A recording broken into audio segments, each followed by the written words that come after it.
Avec ses 261 chambres, le Radisson Blu d'Abidjan, établissement hôtelier de catégorie 5 étoiles, va permettre de créer 260 emplois directs et 600 autres indirects.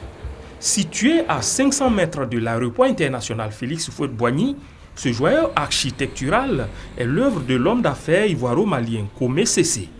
Un symbole d'intégration économique, mais surtout une nouvelle manifestation de l'hospitalité ivoirienne.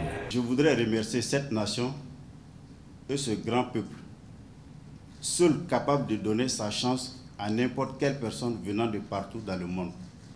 Dans ce pays, la volonté, l'engagement, le sérieux et la détermination sont les seuls gages de la réussite.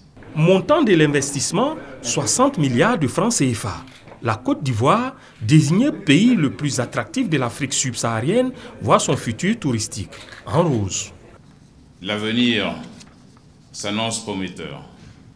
Avec l'amélioration du cadre institutionnel et juridique dans notre secteur, ainsi que de l'offre et des services, l'environnement est devenu plus attractif pour de nombreux investisseurs désireux de prendre le train du second miracle économique ivoirien en préparation. Avec le Radisson Blu, la compétition est engagée.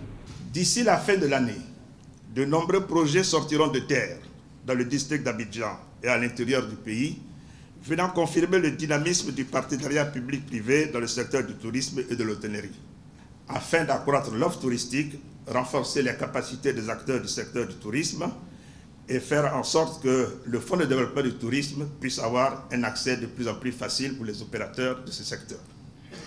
Je voudrais donc souhaiter plein succès au Radisson Blu Hotel, qui doit devenir et demeurer un élément de fierté supplémentaire pour la Côte d'Ivoire. Ce projet est l'aboutissement des nombreuses réformes initiées par le gouvernement.